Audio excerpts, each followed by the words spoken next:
You have been told that time heals all wounds, and you believed it.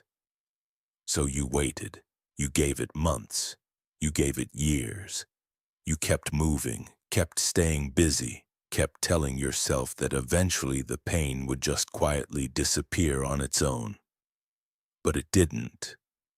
And the strangest part is not that the wound is still there. The strangest part is that certain moments, a familiar smell, a tone of voice, a look someone gives you, can pull you right back into a pain that happened years ago, as if no time has passed at all. As if the distance you so carefully built between yourself and that moment simply does not exist. You did everything you were supposed to do. You moved on. You built a life. You told yourself the story often enough that it started to feel like history. And yet here you are. So here is the question nobody is asking. What if time was never the thing that healed wounds in the first place? What if the very belief that time would eventually take care of it, that patience and distance were enough, is the exact thing that has been keeping you in the same place all along? You are not someone who gave up. You tried. And you tried harder than most people around you will ever know. You talked about it. To friends, to a therapist perhaps, or simply to yourself in the quiet hours when the rest of the world was asleep. You journaled. You read the books that promised clarity. You practiced gratitude and breathing and the careful art of letting go.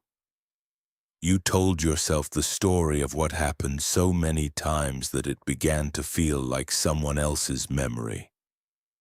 And for a while, for a genuinely hopeful while, it seemed to be working. You felt lighter. You thought you had finally crossed to the other side of it. Then something small happened. A conversation that carried the exact tone of an old one. A relationship that began quietly repeating a pattern you were certain you had broken. An ordinary afternoon where the sadness returned without warning. Heavier than before and somehow more personal, as though it had been waiting patiently for you to lower your guard. And now there is a second wound sitting beneath the first, the wound of wondering what is wrong with you. Why healing seems to arrive so naturally for others while you keep finding yourself back at the same place, circling the same pain. Feeling the same things you were feeling years ago. Here is what no one told you. Every approach you have tried, the talking, the thinking, the reframing, the reasoning, has taken place in one location. Your conscious mind, the part of you that narrates your life, analyses your experiences, and constructs explanations for everything you feel. But emotional wounds do not live in the conscious mind. They live somewhere far beneath it, in the body, in the nervous system, in what Carl Jung called the unconscious, that vast, largely invisible layer of the psyche that operates entirely outside your awareness, quietly shaping how you feel, how you react, and who you become in ways you never consciously chose. You have been trying to reach a wound with the wrong instrument. That is not a failure of effort. It is a failure of direction. And direction is something that can change. Here is the idea that changes everything. An emotional wound does not heal the way a cut on your skin heals. A physical wound heals automatically. You do nothing, and the body does everything. It closes itself, it repairs itself. Given enough time, it fades to almost nothing. Emotional wounds work in the opposite direction entirely. They do not heal through passivity. They do not heal through the simple passage of time.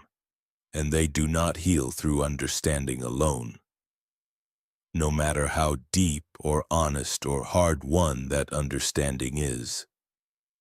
They heal through contact, not contact with another person necessarily, not through the right conversation or the right relationship or finally being understood by someone else.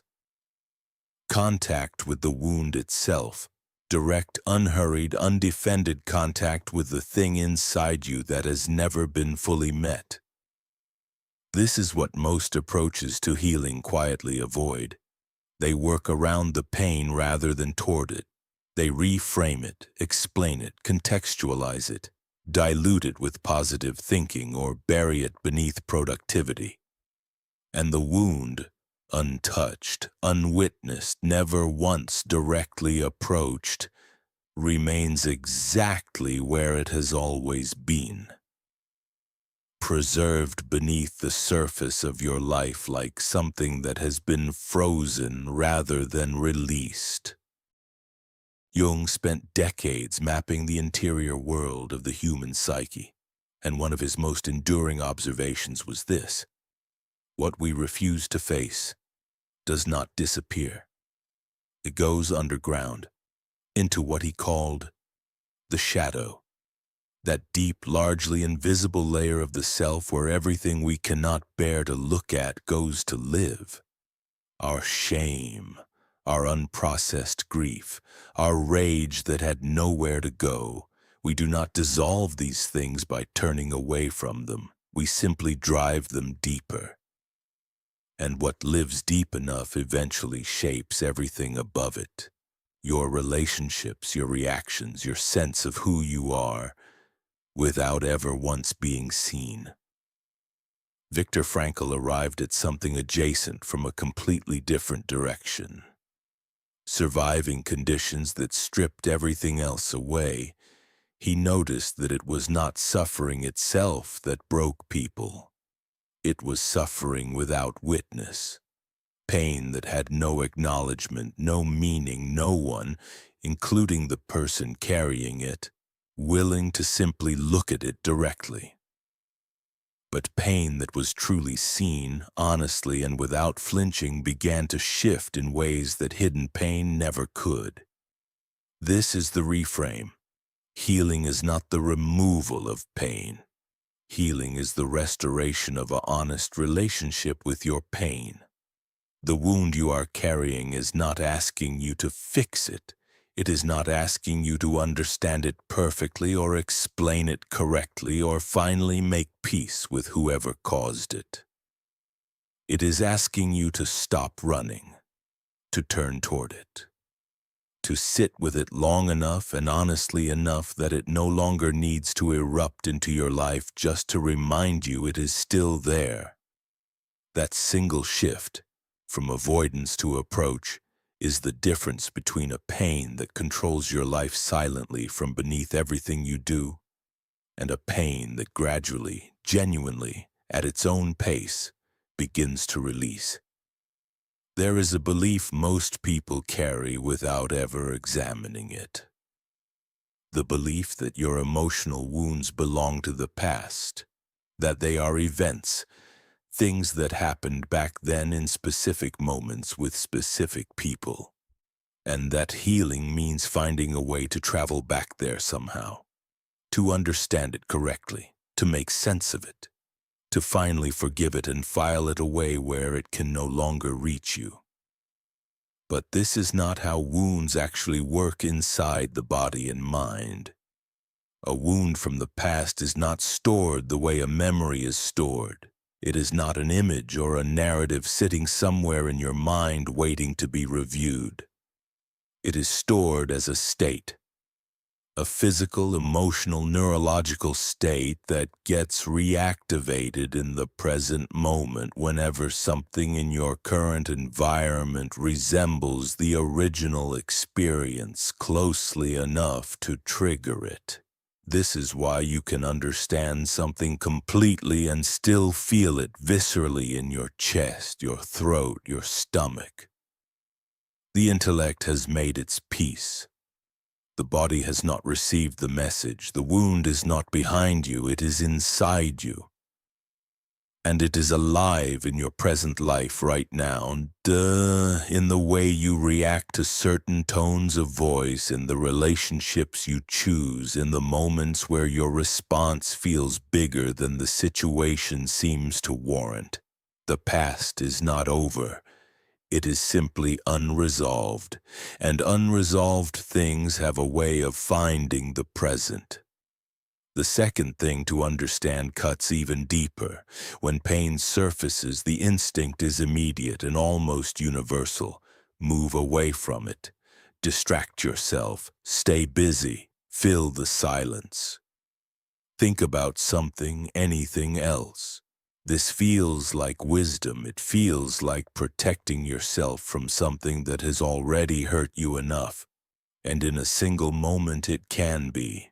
But as a pattern, as the habitual automatic response every time that particular feeling arises, avoidance teaches your nervous system one quietly devastating lesson, that this feeling is too dangerous to be fully experienced.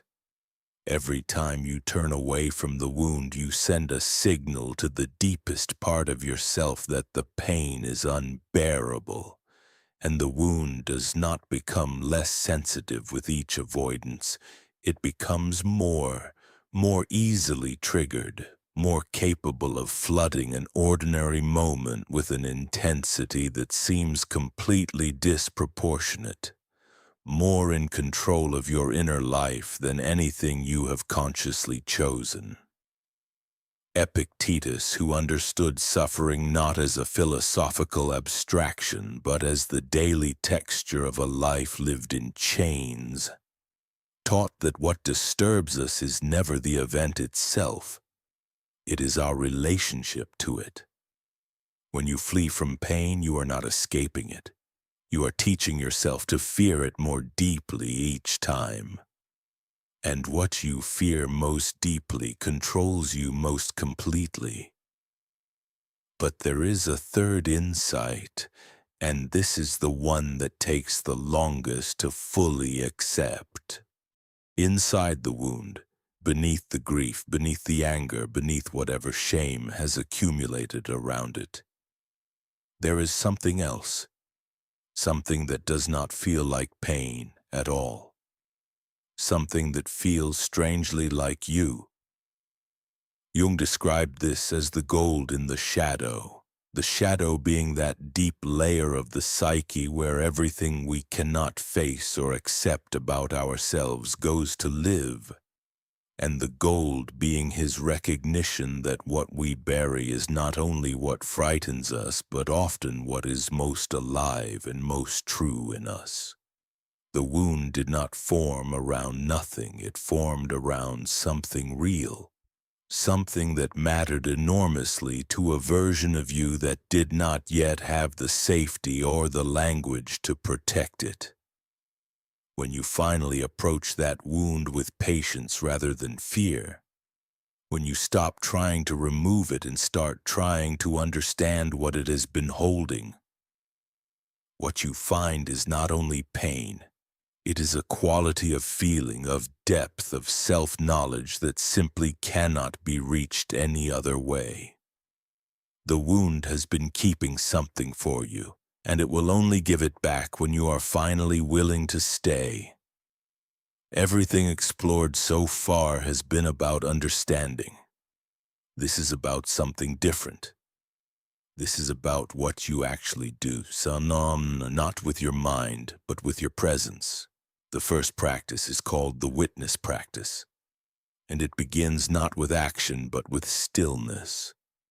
The next time an old feeling surfaces, the familiar tightness in the chest, the sudden heaviness that arrives without an obvious cause, the ache you have felt so many times you have stopped questioning where it comes from.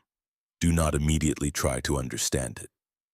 Do not reframe it, analyze it, or reach for something to make it stop. Simply notice it. Name it quietly, without judgment. Say to yourself without drama, this is grief, this is fear, this is the old loneliness. Then stay with it for 60 seconds without doing anything about it at all. No story, no explanation, no attempt to trace it back to its origin. Just your full, unhurried presence with the feeling exactly as it is. This single practice does something that no amount of thinking can replicate.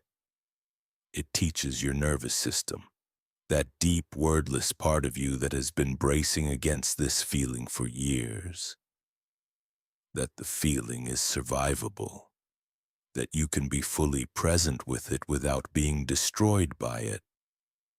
Over time, the wound loses its urgency, not because it has been fixed, but because it is finally, after perhaps a very long time, being genuinely acknowledged. The second practice is simpler still. It is a single question. When a wound has been triggered and you have found some quietness, ask yourself honestly, how old does this feeling feel? Not when did this happen, not who is responsible, simply, how old does this feel right now inside your body in this moment? You will often find that a wound being activated in an adult body feels as though it belongs to someone much younger. A child who needed something they did not receive. A version of you that had no tools, no language, and no safety for what they were experiencing. This question creates a small but significant space between your present self and the pain. It reminds you that what you are feeling belongs to a moment that has already passed, and that the person sitting with it now has understanding and strength and capacity that younger version of you simply did not yet possess. The third practice requires nothing except a private page and your own honesty. It is called Speak the Wound, not to analyze the wound, not to construct a narrative about it for someone else's benefit, simply to express it. In writing, alone, without editing yourself or shaping it for any audience. Write what the wound feels like, not what happened, not the sequence of events or who did what, the feeling itself. Give it words it has never had before. Give it space on a page where it has never existed in this form.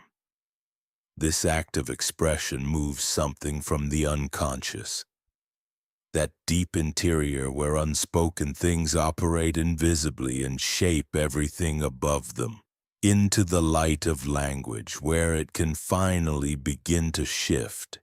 Everything in this video has been pointing toward a single truth, not a complicated one, not one that requires years of study or the right therapist or a particular kind of strength you may feel you do not yet have. A simple one. And like most simple truths, it is the kind that changes everything once you finally let it land. You are not broken. You are not someone who has been failing at healing. You have been approaching your wounds from a direction that genuinely cannot reach them. Through the mind, through explanation, through the quiet hope that if you understood your pain clearly enough and long enough, it would eventually dissolve on its own. But the wound lives deeper than understanding can reach. It lives in the body, in the nervous system, in the wordless, pre-verbal interior that formed long before you had language for any of this, before you had the concepts, the frameworks, the ability to narrate your own experience. That part of you does not respond to explanation. It responds to presence. It responds to patience. It responds to the one thing it has perhaps never fully received. The willingness to turn toward it rather than away. Every practice in this video is an act of that turning.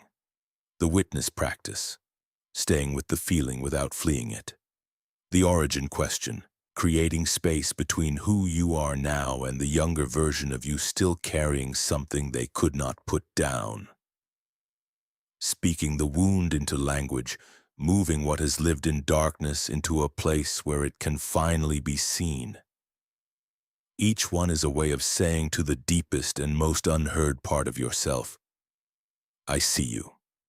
I am not running anymore. That is what contact feels like. And contact, not time, not understanding, not the performance of having moved on, is what actually heals. This will not be quick. It will not always be comfortable. But it will be real. The kind of real that changes something not on the surface of your life, where healing can be performed for others, but in the deep interior where you actually live and feel and become. The wound has been waiting for you, not to be fixed, not to be explained away, simply to be met. There is a wound you have been carrying for a long time. You know exactly which one. You did not need me to describe it. It was already there before this video began. You have explained it to yourself more times than you can count. You have reasoned with it, reframed it, made a kind of uneasy peace with it. You have told yourself more than once that you were finally over it, and then discovered in some quiet, unguarded moment that you were not. That it was still there. Still tender, still capable of pulling you somewhere you did not choose to go. And perhaps for a long time the only question you knew how to ask was, how do I get rid of this? But that question, honest as it is, keeps you at a distance from the very thing that needs your presence. There is a different question, one that does not push the wound away but moves toward it, one that does not ask the pain to leave but asks it for the first time, what it has been trying to say. What has this wound been trying to show me about myself that I have not yet been willing to see? Sit with that. Not to answer it tonight, not to solve it or resolve it or turn it into another project of self-improvement. Simply let it live in you for a while. Let it settle into the places where understanding has not yet reached. Because the healing you have been searching for has never been somewhere outside of you.